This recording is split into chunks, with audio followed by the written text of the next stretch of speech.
Quem é o CONARC? Que é o órgão central do SINAR. O CONARC, Conselho Nacional de Arquivos, órgão colegiado, vinculado ao Arquivo Nacional do Ministério da Justiça, que tem por finalidade definir a política nacional de arquivos públicos e privados. Ele é o órgão central de quem? Isso mesmo, do SINAR, Sistema Nacional de Arquivos.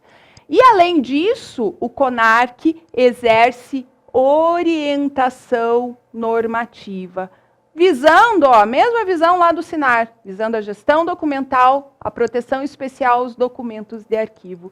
Então, enquanto o CONARC, ele, vamos dizer, cria essas normas para a gestão de arquivos, o SINAR implementa, e o CONARC é um órgão central do SINAR. Então, às vezes, prova mistura. Já teve prova que falou assim, o SINAR que é blá, blá, blá, blá. Não existe. O SINAR não casou com o CONARC e tiveram o filhinho SINARC. Isso não existe.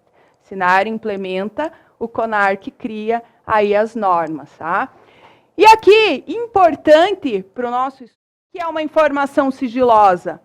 Aquela que, submetida temporariamente à restrição de acesso público em razão de sua imprescindibilidade para a segurança da sociedade e do Estado. Então, nós temos aqui, olha só, palavrinhas-chave como temporariamente, restrição de acesso público em razão de sua imprescindibilidade para a segurança da sociedade e do Estado.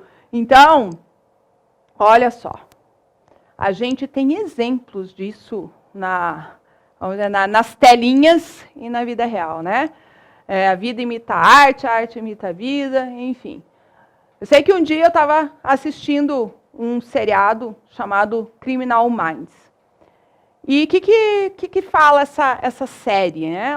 Ela fala, são agentes do FBI que vão investigar, procurar, aí, deter serial killers.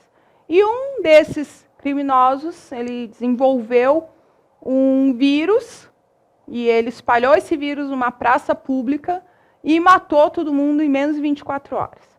Aí, o FBI, muito assim, de forma sutil, né, disfarçadamente, muito assim, de forma rotineira, descobriu quem era o criminoso, foi até a casa dele em 7 carros apenas.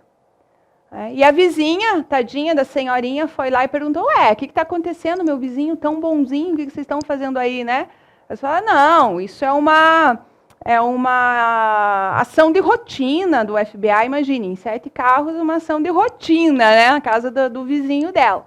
Ela acreditou, tadinha, mas se o FBI fala, não, seu vizinho, ele produziu um vírus que mata as pessoas em menos de 24 horas, já morreu aí um bando de gente. Nossa, olha só, em menos de 24 horas, com essa notícia, o mundo se autoextermina. E é por isso que há o sigilo das informações, porque as pessoas não sabem lidar com certas informações. Nós temos aí exemplos de gripe aviária, gripe suína. Você acha que tudo é passado para a gente? É passado aquilo que é necessário. O restante fica em sigilo temporário. E a parte financeira de um Estado, isso também acontece. Tem muitas informações ali que são sigilosas, que não podem ser reveladas, porque vai dificultar aí as negociações do Estado. Então, informação sigilosa, ela tem essa restrição de sigilo temporário, enquanto essa informação vai causar algum dano ao Estado ou à população. E aí nós temos aqui categorias do sigilo. O grau de sigilo divide-se em 3 categorias. Você está se perguntando, professora, são 3 categorias ou são 4 categorias? São 3. Nós temos a Lei 12.527, de 18 de novembro de 2011. É uma lei recente. Essa lei regulamenta o acesso à informação. Antes dessa lei, nós tínhamos 4 categorias de sigilo. Então, aqui você deve tomar cuidado com questões de concurso que você vai resolver e que essas questões eram antes aí de novembro de 2011. E às vezes até um pouquinho depois, porque você tem que pensar que se o edital saiu ali dia 17 de novembro, ele ainda vai contemplar ali as 4 categorias. Então, toma cuidado com essas questões, porque depois de 18 de novembro, são 3 categorias ali que se divide o grau de sigilo. O ultra secreto, 25 anos de sigilo. A gente falou que o sigilo é temporário. Secreto, 15 anos. Reservado, 5 anos. Professora, tem que saber isso aqui? Sim, tem que saber isso aqui. Beleza.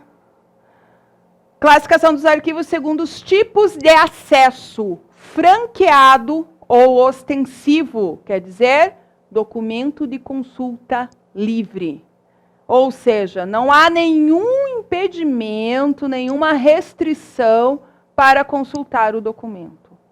E aí nós temos o acesso restrito, limitação à possibilidade de consulta, decorrente de regulamentação que determina prazo e exclusões gerais.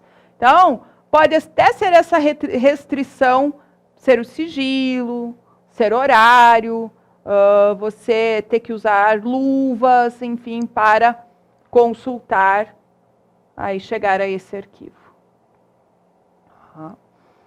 Segundo os tipos de arquivamento, muito importante essa classificação dos arquivos, segundo os tipos de arquivamento: horizontal ou vertical. Então, vejam só, vocês devem ter já utilizado aí o Word, um editor de texto, que fala lá em paisagem e retrato. Então, nada a ver com o que eu vou falar aqui. Se o examinador colocar isso, está errado. Horizontal, o documento, olha, ele é armazenado um em cima do outro, como os cartográficos. O que são os cartográficos mesmo? As mapas, as plantas, então é dessa maneira. É claro que existem outros tipos de armazenamento para o cartográfico, mas o exemplo aqui de horizontal, o documento mais aguardado nesse tipo de arquivamento são os cartográficos, um em cima do outro. Eu costumo falar pilha de camiseta. E o vertical? Aí é aquele que a gente já conhece. Ah, mas ele pode estar aqui no modo paisagem? Pode estar no modo paisagem, mas ele continua na vertical, porque horizontal é assim. Então, esses são os tipos de arquivamento que nós temos e que são aí amplamente cobrados em prova. E a classificação dos arquivos segundo o estágio de evolução. Aqui, falo para vocês, ó, agora aqui, olhando para mim, ó, chegamos no coração da arquivologia. Por que coração da arquivologia? Porque é um assunto muito cobrado esse. Nós vamos ver agora só essa classificação e depois nós vamos estudar teoria das 3 idades, que é a continuação aí do coração da arquivologia. Então, vamos lá. Classificação dos arquivos segundo estágio de evolução. Ciclo vital dos documentos. Teoria das 3 idades. Isso aqui, então, tudo está falando da mesma coisa. O que é essa teoria das 3 idades? Corresponde às fases pelas quais o documento passa, desde quando ele é criado até sua destinação. Olha, eu acho um conceito tão romântico, olha só. É a distância entre a administração e a história numa sequência temporal. Ah, parece poesia. Então, nós temos as 3 fases, que são arquivo de primeira idade ou arquivo corrente, arquivo de segunda idade ou intermediário, arquivo de terceira idade ou permanente. Esse é o ciclo vital. Por que ciclo? Por causa dessa distância, O documento, ele é produzido administrativamente, e ele pode receber um valor histórico se ele chegar a ser recolhido ao arquivo permanente. Todo esse processo de ser produzido e de chegar a ser recolhido ao arquivo permanente, a gente estuda na teoria das 3 idades. Então, aqui só para você saber qual é o ciclo vital, quais são as 3 fases, mas o seu estudo completo deve prever isso bem detalhado. Então, se os editais de arquivologia, em geral, cobram esse assunto de teoria das 3 idades, esse é o assunto, mas tem que detalhar. Aí a gente tem uma aula só para falar sobre isso. Então, por hoje, por essa aula, é só isso. Aí a classificação dos documentos e a classificação dos arquivos. Bons estudos, então, para vocês.